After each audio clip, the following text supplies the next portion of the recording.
Hey guys, so today I'm going to be talking a little bit about how you can land your dream job in the NICU as a new grad.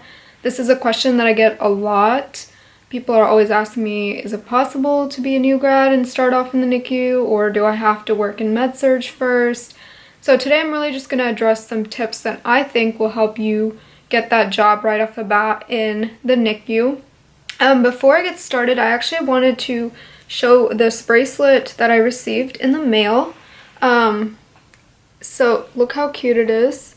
This bracelet is actually from a store called MedThreads. They've got an Instagram page, and I'm gonna link the link to their shop so that you can purchase a bracelet like this. They also have necklaces and things like that, other pieces of jewelry. I just thought this was so cute. It's like a little stethoscope, so if you want one to wear like in your senior photos or anything like that, I'm going to put that link and their Instagram page in the description box. It's called MedThreads. Alright, so anyways, back to the video.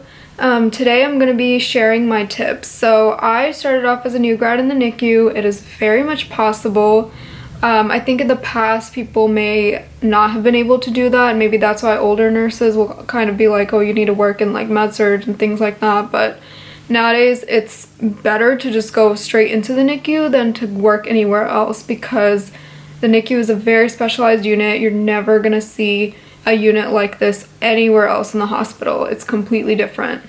So I would say follow my tips. You can always work with me, and I will tell you more information about that at the end of this video, so be sure to watch the rest of this video so you can get the details on that. Okay, so my first tip for anyone that is about to graduate or in nursing school, really not about to graduate, but is to get your CNA license. So this was the key for me. I actually had my CNA license and I worked in float pool in the hospital, so I got floated to the NICU a lot, and I was able to network with the nurses there, the manager, and you know, because of that I was able to get a job in the same unit after I graduated. So be sure to get your CNA license, because not only is it going to give you experience, but it's also going to help you network. As you'll see through the rest of this video, I'm going to be emphasizing networking as one of the most important things to get that job. NICU is very competitive, especially because now there's so many ways to get your BSN and RN, and with online schools and things like that. So there's a huge competition to apply to those residency programs. So if you have your CNA license and you can work in the NICU, or you can, you know, get your just a little bit of experience there, it's going to help significantly. So if you are able to, in nursing school, choose a unit that you can go to, you need to choose the NICU. My program at Texas Tech allowed us to have 72 hours in a unit of our choice, and I picked the NICU. I was very lucky because a lot of students wanted to do that, and not everyone got the chance to go there, but I did. And you know, not only, again, is that giving you experience, but like I said, if you're able to even go there one shift, then you're able to, you know, get to know even one nurse there, get their number, or ask them, hey, you know, could you get me in touch with the manager? Even if you're there for a day, you could see the manager's office and maybe go directly talk with the manager and get your name out there, so that way they hire you, or at least your application is pushed forward whenever those come out. So be sure to choose that. Now, I understand with the pandemic going on right now, it is really, really, really hard to get experience in the NICU. So there's other ways that you can build up your resume. Some things that you can do include babysitting. That's a big one. Babysitting, like, infants is a huge thing, because a lot of what we do in the NICU is things that you would be doing as a babysitter, like changing their diaper, feeding them, putting them to sleep. Like, those are definitely things we're still doing in the NICU. So babysitting is one. And then you can also become a cuddler. So if your hospital is allowing volunteers, cuddlers in the NICU typically will hold infants and just kind of give them some, you know, comfort and things like that when the parents are not there. So you could definitely apply to a cuddler position. If you're like, I cannot get my CNA license at all, or I just don't want to, You can also, even apply for like secretary positions, milk tech positions, literally anything that you can do to network with the managers there and the nurses there. So it doesn't matter if you're not working in a nursing specific position, but if you're working for a NICU, even as like a HUC or secretary or whatever, you're still networking and you can still get your name there, which is going to be huge as far as the application process. If you are currently in the process of applying to NICU nurse residency programs, what I want you to do is actually look at the keywords on their job description. And what I mean by keywords is just read their job description, see how they're describing the type of nurse that they want for their unit, and then go back to your resume and see if any of your words match up with theirs. If they don't, you need to know that your application is not going to be pushed forward.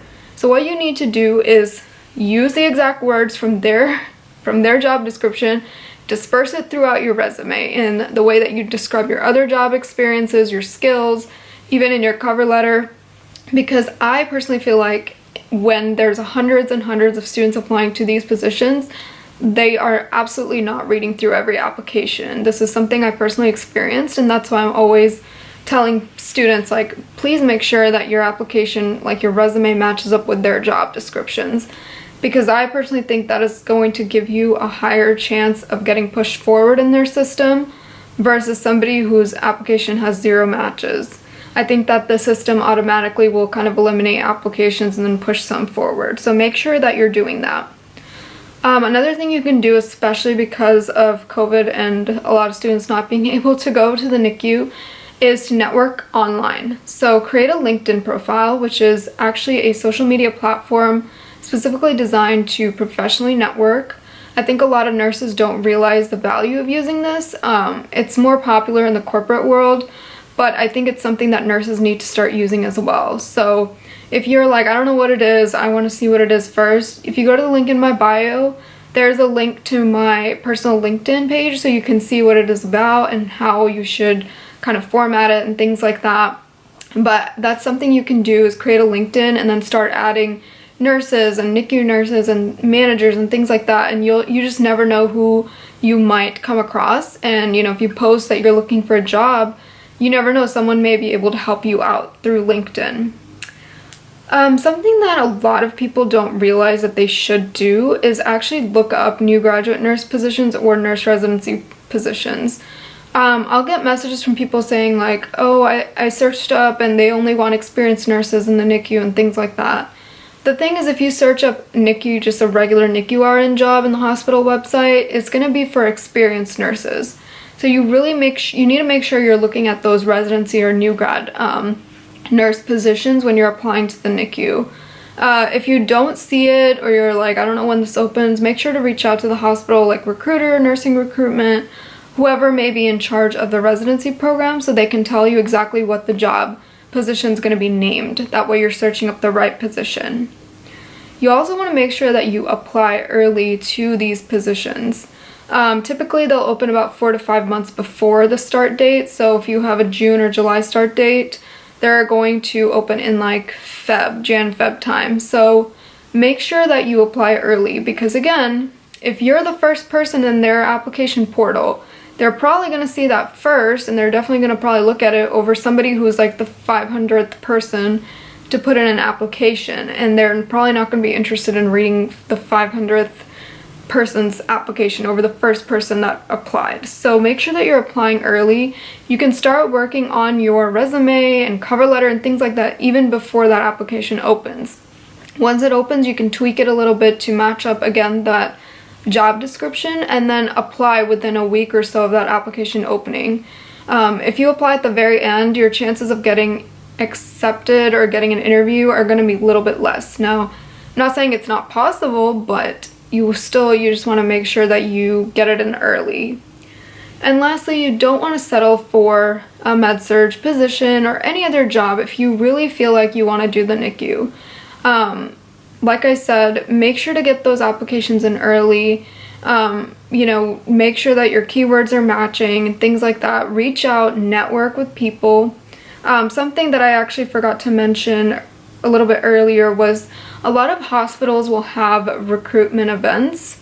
And that's something I didn't do and I wish I had done as a nursing student. But a lot of the students in my class who attended those like career fairs and virtual events, and not virtual, but the recruitment events and things like that, they got interviews on the spot and hired within a week. And they completely had to bypass the online application portal because they did everything at that event. Versus someone like me who didn't attend those events, and then I was one of like the 300th person or something applying, and so I never got a call back. So make sure that you're attending those virtual events, and just don't settle for a job, because I personally do, and this is not to discourage anyone who is hoping to transition out of the NICU, but it's a lot easier to just get into the NICU as a new grad over someone who has 7 years of experience working in a completely different unit. Most likely they'll have you do like a residency program again, because you pretty much have to learn everything from scratch. It's just completely different. So that is kind of the end of my video today. I just wanted to share some tips on how you can get a job in the NICU. If you are really struggling and you are just like, I don't know what I'm doing wrong, reach out to me. I'm gonna put in the link in the description box below so that you can sign up for the new graduate nurse package with me, and I can help you in 3 sessions prepare for interview, look over and edit your resume, your cover letter, any other application materials that you need to submit for those residency programs, so we can ensure that your application is the best that it's going to be when you apply. And just be on the lookout for my part 2 of this NICU series that I'm doing. Part 2 is actually going to include a video about what exactly we do in the NICU. I realize that a lot of you are not able to go there for clinical this whole year, and so a lot of you are confused. You don't know if that's what you want to do. So I'm going to make sure to talk really in depth about what you do as a NICU nurse and what the role exactly is. If you want to follow more day-to-day updates about my life as an NP student, as an ex-NICU RN, etc., be sure to follow my Instagram page at Nurse Mayura. I'll also put that link down below in that description box so that you can follow me on Instagram. And I will see you guys next week on part 2.